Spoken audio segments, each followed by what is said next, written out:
अभी तो 2010 से मैं कर रहा हूँ। अभी तो 2025 से 15-16 साल हो गए अभी इसी बिजनेस में हूँ। बहुत अच्छा लग रहा है। जो ड्रीम था अपना वो कंप्लीट हो रहा है। जो हम करना चाह रहे थे, मतलब मेरे को 9 to 5 काम करना था। आईटी में 9 to 5 बोलते हैं, पर 9 to 5 कभी काम नहीं होता है। और यहाँ पे खुद का बिजनेस है तो खुद के डिसीजन ले सकते हैं। लॉस भी आपका है और बेनिफिट भी आपका है। जैसे आपको कोई एक बॉक्सर बनाना है जो ओलंपिक्स खेलने जा रहा है, तो कोच को भी उतनी मेहनत करनी पड़ती है। ऐसा नहीं है कि भाई बॉक्सर का बच्चा ले लो और उसको कोई भी कोच दे दो, वो बॉक्सर बनेगा या ओलंपिक्स खेलने जा सकता है। ऐसा नहीं होता है। कभी कभी बिजनेस में ज़्यादा ये प्रॉफिट हो जाता है, कभी कभी कम होता है, पर ऑन एवरेज मेरे को हर महीने 10 से 15 लाख रुपए निकल जाते हैं। ऑन एवरेज मोटा मोटी आप कैलकुलेट करेंगे तो 20 किलो का बच्चा, मेल बच्चा आपको 20,000 में जाता है और फीमेल बच्चा आपको 30,000 में जाता है। सर नमस्कार। नमस्ते, कैसे हैं आप? मैं ठीक हूँ सर, आप कैसे हैं? बढ़िया बढ़िया। हमारा जो दर्शक आपको देख रहे हैं, अब सर अपना इंट्रोडक्शन दीजिए, कहाँ पर हम हैं और क्या फार्म की लोकेशन वगैरह है। मेरा नाम नीलेश अनिल यादव है। आप जिस फार्म पे रुके हो इसका नाम कपिला कृषि एंड गोट फार्म है। एड्रेस इसका एट पोस्ट मलक, तालुका दौंड, जिला पुणे आता है। पूना सिटी से 81 किलोमीटर ये फार्म है। और मेरा जो एजुकेशनल बैकग्राउंड है, मैं एमएससी स्टैट्स हुआ हूँ, एमबीए फाइनेंस किया हूँ और मैंने 13 साल तक आईटी प्रोफेशनल बोल के काम किया है और अभी फुल टाइम मैं बकरी पालन में ही हूँ। सर इतनी एजुकेशन करने के बाद ही बकरी पालन में कैसे आना हुआ आपका? एक्चुअली बचपन से ही शौक़ था। मैं जॉब पे भी था तो मेरे को हमेशा लगता था कि मैं गांव में आऊँ, मैं काम करूँ। तो पहले तो ऐसा हुआ नहीं कि भाई तुरंत जॉब छोड़ दिया जाए, तो simultaneously job work from home करके मैं बकरी पालन करता था। और जैसे जैसे बकरी पालन का इनकम बढ़ते गया फिर मैंने जॉब छोड़ दिया। जी सर, हम जो देख रहे हैं, जो सेटअप है आपका, करोड़ों का सेटअप है ये। बराबर। तो इसके पीछे क्या कितना संघर्ष रहा है, कितनी आपने मेहनत इसके पीछे लगाई है सर? नहीं, संघर्ष तो काफ़ी बड़ा है। एक्चुअल में हम 2010 से हमने चालू किया था। काफ़ी सारे लोन्स लिए, काफ़ी सारे, मतलब ऐसा फैमिली सपोर्ट भी नहीं था उतना, तो थोड़ा सा संघर्ष तो किया है। फैमिली बैकग्राउंड के तरफ से हो गया, फाइनेंशियल हो गया। पर अभी देखो, जहाँ रहा है वहाँ, जहाँ चाह है वहाँ रहा है। तो वही है कि आपकी मतलब डिटर्मिनेशन बहुत अच्छा होना चाहिए आपका, तो किसी बिज़नेस में आप फेल नहीं होंगे। पैसे जैसे कुछ ना कुछ तो तकलीफ़ें आती है, कुछ ना कुछ प्रॉब्लम्स तो आती ही है, पर उस पर सलूशन है। आप पहले बंदे नहीं हो जिसको प्रॉब्लम्स आए, बहुत सारे बंदे आए और सब पे सलूशंस है। कितनी बकरियों से सर आपने स्टार्ट किया था फार्म? देखो, मैंने तो गलती की थी, मैंने 200 एनिमल से स्टार्ट किया था। मैं जनरली लोगों को बोलता हूँ कि आप 10 से 20 से स्टार्ट करो, 20 एनिमल या 25 एनिमल से स्टार्ट करो, और फिर धीरे धीरे 1-2 महीने उसमें गुजारने के बाद आप 25-25 का लॉट बढ़ाते जाओ। एकदम से 100 या 150 या 200 मत करो, क्योंकि मैंने जो फेस किया उसमें दिक्कत यही आती है कि एकदम से अगर कुछ डिजीज़ आता है या बहुत सारे बच्चे आ जाते हैं तो आपको हैंडल करने में और इसमें भी दिक्कत आ जाती है। अभी कितनी बकरियां हैं टोटल सर? अभी अपने फार्म पे शीप और गोट दोनों मिला के 500 प्लस अडल्ट एनिमल्स है और बच्चे 200-250 है। सर यहाँ तक पहुँचने में कितना आपको समय लगा? अभी तो 2010 से मैं कर रहा हूँ। अभी तो 2025 से 15-16 साल हो गए अभी इसी बिजनेस में हूँ। आपने सर विदेश में भी जॉब करी है? नहीं, विदेश में नहीं जॉब की, आईटी में जॉब किया है, पर विदेश में कभी कभी छोटे कंसाइनमेंट के लिए गया हूँ। सर लास्ट सैलरी क्या थी आपकी वहाँ पर? मेरा पैकेज था, मेरा एक 36 लाख तक का पैकेज था, 2-2.5 लाख रुपए कटकुट होके आते थे। जी सर, वहाँ पे आपके हर महीने 2 से 2.5 लाख रुपए आते थे महीने में काट पीट के। यस। और यहाँ पर आप इतनी सैलरी अपने वर्करों को दे देते हो। यस। कैसा लग रहा है सर? बहुत अच्छा लग रहा है। जो ड्रीम था अपना वो कंप्लीट हो रहा है। जो हम करना चाह रहे थे, मतलब मेरे को 9 to 5 काम करना था। आईटी में 9 to 5 बोलते हैं, पर 9 to 5 कभी काम नहीं होता है। और यहाँ पे खुद का बिजनेस है तो खुद के डिसीजन ले सकते हैं। लॉस भी आपका है और बेनिफिट भी आपका है। अभी सर टोटल प्रॉफिट कितना है सर ये सवाल तो एक्चुअल में कैसा रहता है कि कभी कभी बिजनेस में ज़्यादा ये प्रॉफिट हो जाता है, कभी कभी कम होता है, पर ऑन एवरेज मेरे को हर महीने 10 से 15 लाख रुपए निकल जाते हैं। ये जो सर बकरी हम देख रहे हैं, हाँ। इसकी खासियत क्या होती है और ये कौन से देश की है? अभी अपने पास जो बकरी है वो बोर ब्रीड की है और ये ओरिजिनल जो साउथ अफ्रीका से इंपोर्ट की हुई है। पर ये अब पूरे ऑल ओवर वर्ल्ड में, ऑस्ट्रेलिया हो गया, न्यूजीलैंड हो गया, हर जगह पे आपको मिलेंगी ये, क्योंकि ये मीट के लिए इससे अच्छी ब्रीड कोई दूसरी नहीं है। सबसे बढ़िया, सबसे अच्छा मीट प्रोडक्शन के लिए बोरगोटी है। थोड़ा सा वेट गेन के बारे में बताइए इसके। इसकी जो खासियत है, जैसे इसका मेन तो है वेट गेन, ग्रोथ रेट बहुत अच्छा है।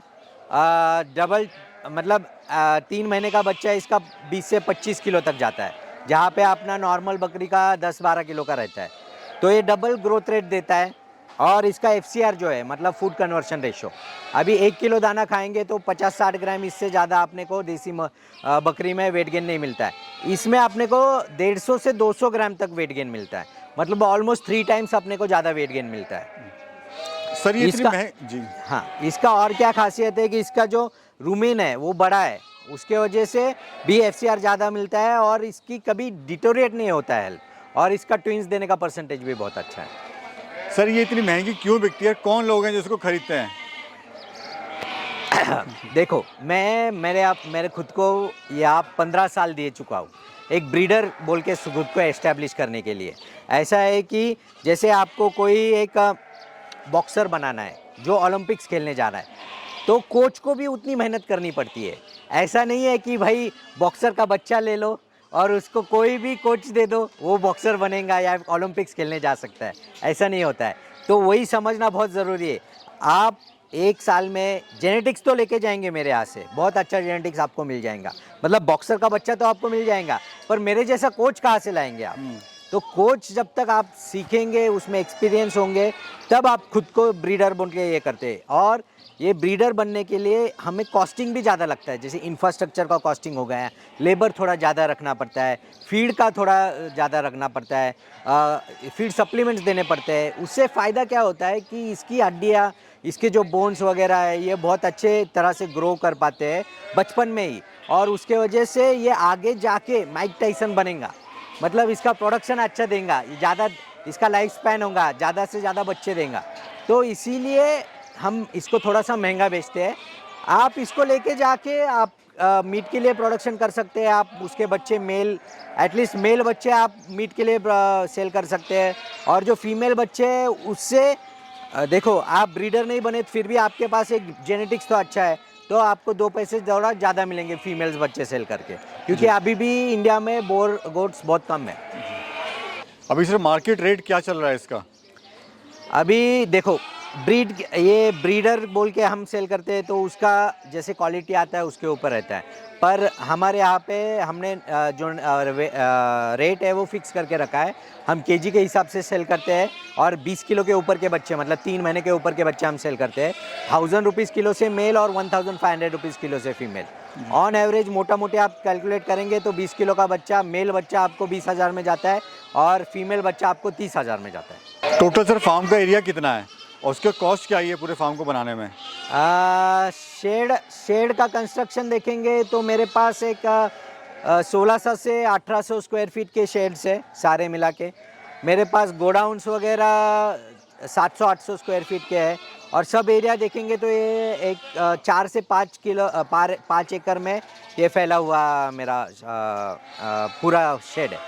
और लागत क्या है सर बनाने में? हर एक इसका अलग अलग आया है और अलग अलग टाइम पे आया है। जैसे कि ये पीछे वाला हमने 4 साल पहले बनाया था, इसको मेरे को 35 to 40 लाख रुपीज़ लगे थे। पर अभी अगर आप इसको कैलकुलेट करेंगे तो अबाउ 50 लाख ही जाएगा। सर अगर कोई 10 बकरियों से शुरुआत करना चाहते हो, शुरुआत कैसे कर रहे हो, कितना उससे प्रॉफिट ले सकता है? देखो, हम 10 बकरियों से भी स्टार्ट कर सकते हैं। 10 बकरियों के अगर आप 20 किलो के बच्चे वगैरह लेते हो तो आपको 3-3.5 लाख में आपका एनिमल का कॉस्टिंग पड़ेगा। आप ये मटन के लिए भी सेल करते हो या 25-30 किलो का ऐसा मटन के लिए, तो मटन का रेट 400 रुपये किलो है। आप मेल्स उसका 12-12 हज़ार को, या 30 किलो का बच्चा आप पकड़ के चलो 10-12 हज़ार में आपका चला जाएगा। आपको एक इजी कैलकुलेशन बोलता हूँ, 10 फीमेल से आपके पास आपको साल में 3 बच्चे मिलने वाले हैं एक एनिमल से। 2 साल में 6, पर 1 साल में 3, तो ऑन एवरेज पकड़ के चलो आपके उसमें 50% मेल हो गए, 50% फीमेल हो गए, तो 10 फीमेल से आपको 30 बच्चे मिले, 15 मेल हो गए, 15 फीमेल हो गई, तो 15 मेल जो है वो 10 से 12 हज़ार में जाएंगे। एक 1.5 लाख तक आपको 1 साल में मेल से आपको ये होगा। और 15 फीमेल्स जो है वो एक तो आप अपना मदर स्टॉक बढ़ाने के लिए यूज़ कर सकते हो, या फिर उसको 600 700 1000 रुपये जैसे आप ब्रीड बनाते हो या जैसे हेल्दी बनाते हो उस हिसाब से आप उसको सेल कर सकते हो। तो वो भी आपको आराम से एक 15 से 20 हज़ार के आसपास जाएंगी। सर खाने में आप मेरे को क्या दे रहे हैं? देखो, अगर आप ड्राई फॉडर देखेंगे तो ड्राई फॉडर में अपने पास चने का, तुअर का और ये सोयाबीन का भूसा आता है। ग्रीन फॉडर में मकई हो गई, आपका लूसन हो गया, बहुत सारे झाड़ पाला भी है, जैसे कि अपना शेवगा हो गया, शेवरी हो गया, सुबाबल हो गया, फिर नेपियर के बहुत सारे कट्स है वो डाल सकते हैं आप। और कॉन्सेंट्रेट में हमारे पास एक मिक्स फीड रहता है जिसमें हमारा राइस पॉलिश हो गया, व्हीट ब्रांड हो गया, एक दो टाइप की खली है, फिर DDGS है जो बार्ली वेस्ट बोल के या ब्रूरी वेस्ट आता है वो है, और ऑयल डी ऑयल्ड केक रहते हैं वो सारे हम यूज़ करते हैं उसमें। जी सर, पर डे क्या कॉस्ट आ रही है बकरी को खाने के ऊपर? पर डे का हमारा एक 20 से 22 रुपये कॉस्टिंग आता है पर एनिमल का, उससे ज़्यादा नहीं आता है खाने के ऊपर। लेबर का कॉस्ट हमने कैलकुलेट किया है 8 से 9 रुपये आता है, और मतलब मोटा मोटी पूरा पकड़ के चलो तो एक एनिमल का एक दिन का एक 30 से 35 रुपये खर्चा आता है। सर फार्म पे कितना समय आप देना पड़ता है आपको? हमारा काम शुरू होता है सुबह 8 बजे और शाम को 5 साढ़े 5 बजे तक चलता है। दोपहर में 1 घंटे का लंच ब्रेक रहता है और शॉर्ट ब्रेक एक आधे घंटे का रहता है सुबह सुबह 10 बजे के आसपास। सर एक क्वेश्चन बड़ा चुभने वाला है लोगों को कि फार्म तो आप खोल लेते हैं लेकिन सक्सेस क्यों नहीं हो पाते हैं, क्यों उनको सक्सेस नहीं मिल पाती है, या फिर फार्म क्यों बंद हो जाते हैं? इसके तो मल्टीपल कारण है सर। एक तो आपके पास अच्छी ब्रीड होनी चाहिए।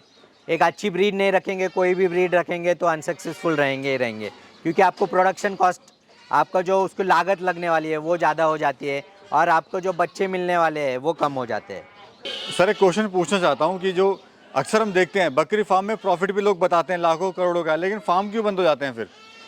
सर इसके तो n नंबर ऑफ कारण है। एक तो आपका ब्रीड है, बहुत सारे लोग क्या करते हैं कि अच्छी ब्रीड नहीं रखते, तो अच्छी ब्रीड नहीं रखेंगे तो आपको प्रोडक्शन अच्छा नहीं मिलेगा। आप शेड पे वगैरह बहुत अच्छा कॉस्ट ये कर देते हो, आप इंफ्रास्ट्रक्चर पे ये करते हो, खाना भी अच्छा लाते हो, पर अगर आपके पास अच्छी ब्रीड नहीं रहेंगी तो कहाँ से मीट प्रोडक्शन होगा? नहीं होगा। आपको अच्छी ब्रीड चाहिए। दूसरी बात, बहुत सारे लोग क्या करते हैं कि बाज़ार में से जाते हैं, एक ब्रीडर से माल नहीं खरीदते, जो हाट वगैरह या छोटी छोटी मंडियाँ लगती है वहाँ जाएंगे, बीमार एनिमल्स लेके आएंगे, या फिर बूढ़े या फिर बड़े एनिमल लेके आएंगे जो कि बहुत बड़े हैं, जो अच्छे दिखते हैं उस टाइम पे, पर वो ऐसा नहीं है कि जो बड़े एनिमल है वो ज़्यादा अच्छा परफॉर्म भी करेंगे। बड़े एनिमल रेजिस्ट करते हैं कई नई जगह पे अडेप्ट करने के लिए, नए चारे के ऊपर, नए एनवायरनमेंट के लिए, नई पानी के लिए। तो हमें जो अपना मदर स्टॉक बनाना है ना, वो यंग बच्चों से बनाना है। मतलब वो 3 महीने के ऊपर, बहुत भी यंग नहीं। बहुत सारे लोग ऐसे भी करते हैं, नहीं तो बाज़ार में से लेके जाके 1-1 महीने के, 1.5 महीने के दूध पीते बच्चे भी लेके आते हैं। वैसे भी एनिमल लेके कोई फ़ायदा नहीं है। आपको 3 से 1 साल तक का एनिमल लेना है, आपको उसको अच्छी तरह से आपके यहाँ पे अडेप्टेबल करना है, फिर उसको गाभन गलवाना है और फिर उसका आप ये करेंगे तो आपको 2 चीज़ें आपको एकदम अच्छी है। एक तो आपको एक अच्छे ब्रीड का एनिमल चाहिए, और दूसरा आपको जो पर्टिकुलर एज है, मतलब बहुत बूढ़े भी नहीं, बहुत छोटे बच्चे भी नहीं, एक यंग बच्चे आपको लेना है। तो ये अगर आप, और कुछ वैक्सीनेशन पूरा कंप्लीट होना चाहिए, डीवर्मिंग उसको एवरी टाइम डीवर्मिंग करना चाहिए हर 3 महीने बाद वगैरह। तो इससे क्या हो जाता है कि आपकी रिस्क मिनिमाइज्ड हो जाती है, जो कि कुछ बड़े एपिडेमिक या फिर कुछ आ गया आपके यहाँ पे, तो वो सारी चीज़ें नहीं होंगी अगर वैक्सीनेशन पूरा कंप्लीट रहेंगे तो। और कुछ प्रॉब्लम आया तो मैं हूँ ही, आप कभी भी मेरे को फ़ोन कर सकते हैं, वो कोई दिक्कत नहीं है। Thank you sir. Okay, thank you, नमस्ते।